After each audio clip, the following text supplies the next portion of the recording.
¿Cuáles eran estos criterios? Bueno, dentro de los subjetivos, decíamos, algunos autores sostenían que para que el derecho sea ejercido abusivamente, tenía que haber sido ejercido con culpa o negligencia. Es decir, el sujeto al cual se intentaba acusar de un ejercicio abusivo debía haber actuado negligentemente en el ejercicio de ese derecho, que va a derivar luego en la afectación del derecho de un tercero, imaginemos de un vecino. Siempre que hablamos de culpa o negligencia, uno tiene que entender, como lo hacía el viejo artículo 512 del Código Civil, que es, digamos, el ejercicio negligente de un derecho propio, es decir, algo que se ejerce no teniendo en cuenta las circunstancias de tiempo y lugar, un derecho que se ejerce de un modo imperito o de un modo, bueno, negligente, que va a terminar de alguna manera causando un daño. Aquí, como vemos, también surge una cuestión de probatoria, es decir, si nosotros sostenemos que para que alguien pueda ser catalogado como que ejerce abusivamente su derecho, debemos probar, según este criterio subjetivo de la culpa, que actuó negligentemente, que actuó con impericia, que actuó, digamos, violentando el parecer de un hombre medio de acuerdo a las circunstancias de tiempo, modo y lugar. El viejo concepto de culpa, y por lo tanto quien alega ese ejercicio abusivo tiene que probarlo. Por lo tanto, la carga probatoria, el que debe acreditarlo es la parte que precisamente dice que el otro ejerció negligentemente su derecho. Otros autores decían que bueno, no bastaba simplemente que sea ejercido con culpa o negligentemente, sino que para que pueda ser catalogado de abuso de derecho era necesario que sea ejercido ese derecho de un modo doloso, es decir, no ya solo negligentemente, sino que haya ejercido ese derecho propio con la intención de dañar al otro sujeto. Ese es el sentido de dolo desde el punto de vista de la responsabilidad. Bueno, aquí tenemos otro,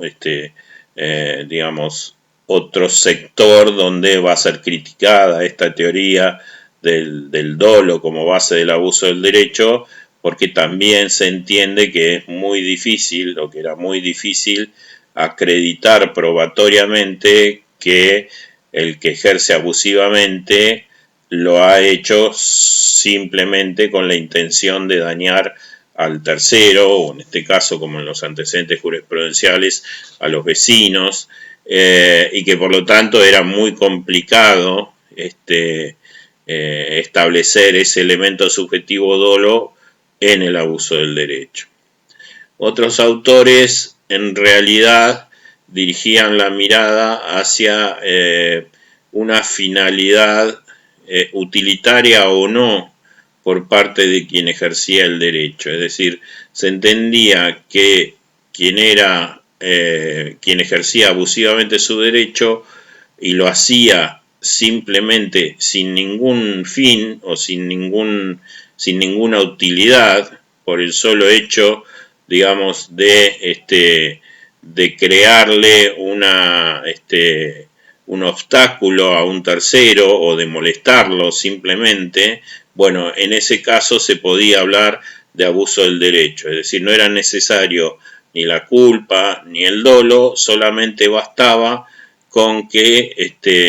el ejercicio de ese derecho no le reportara ninguna utilidad al titular. Otros autores salen del elemento subjetivo, es decir, fíjense que en estos casos de que venimos hablando, el elemento subjetivo es la culpa, el dolo o el no interés o el desinterés, o el, digamos, más que el desinterés, la inutilidad, que a veces es pecuniaria en el ejercicio del derecho, y por lo tanto hay que acreditar todos esos elementos, y precisamente aparecen ahora las teorías objetivas.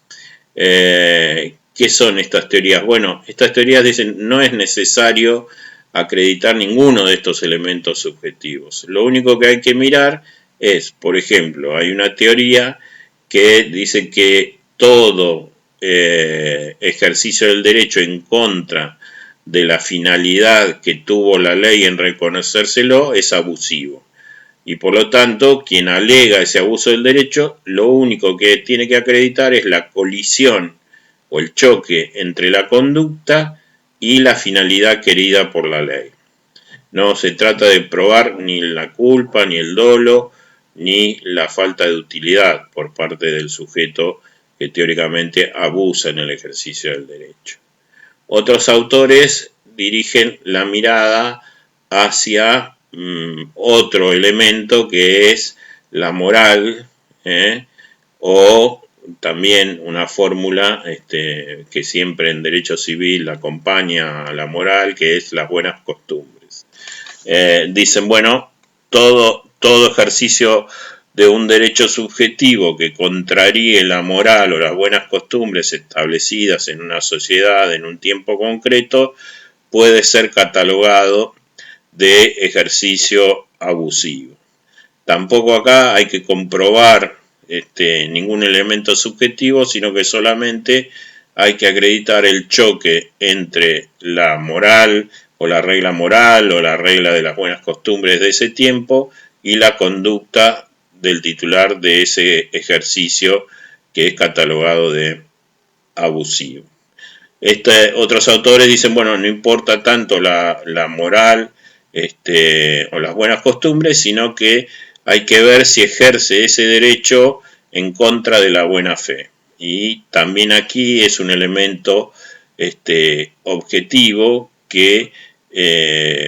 por lo tanto, no necesita ninguna comprobación.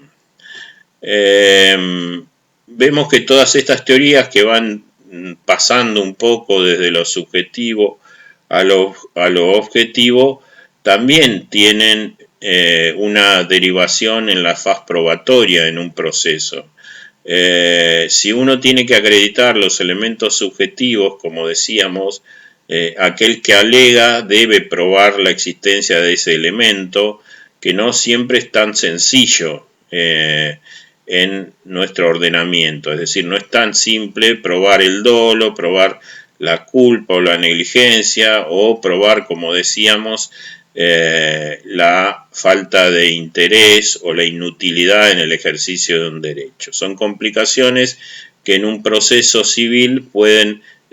se vuelven importantes, se vuelven trascendentes. En cambio, cuando el factor es objetivo, piensen ustedes, esa carga probatoria no existe en cabeza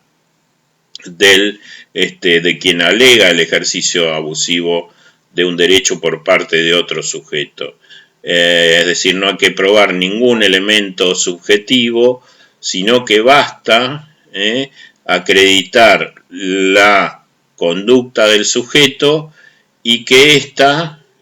contraría el principio de buena fe o que violenta la finalidad que la ley tuvo en mira al reconocerla, o que violenta, por ejemplo, las buenas costumbres. Si bien es cierto que estos estándares a veces son difíciles de determinar, piensen ustedes que cuando nosotros en el derecho argentino, en el derecho civil, hablamos de algo contrario a la moral, y a las buenas costumbres, bueno, hay toda una discusión científica en nuestro derecho sobre qué alcance tiene esta fórmula, es decir, qué es algo contrario a la moral y a las buenas costumbres. Algunos autores, si ustedes leen la obra de Jean Vías, van a ver que, bueno, algunos autores entendían que como nuestra Constitución Nacional sostiene el culto apostólico, católico, apostólico romano, la moral a la cual se refería era la moral cristiana, la moral católica, la que se deriva de las reglas de esa religión, las que contienen bueno, los principios rectores de la Iglesia Católica. Esta es una posición que no es acompañada por la mayoría de los civilistas, ni siquiera cuantitativamente por muchos, porque se entiende que más allá del precepto constitucional, cuando la ley se refiere a la moral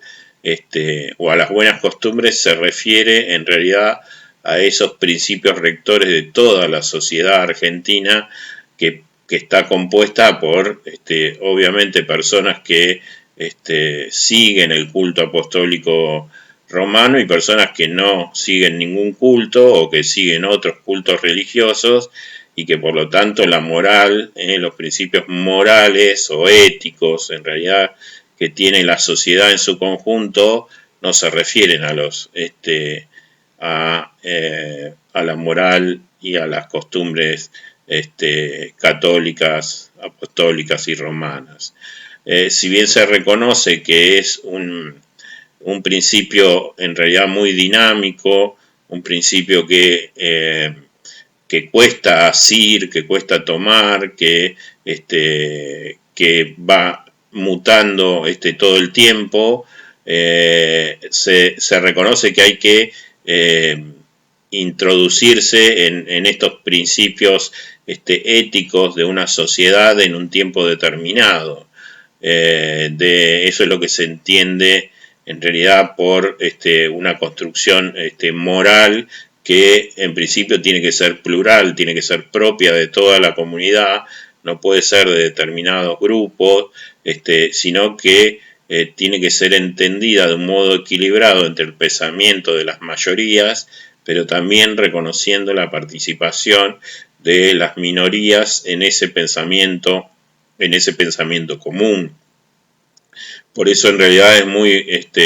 cada vez que aparece la fórmula en derecho civil de algo contrario a la moral y a las buenas costumbres, es muy complicado para los jueces tratar de interpretar y en realidad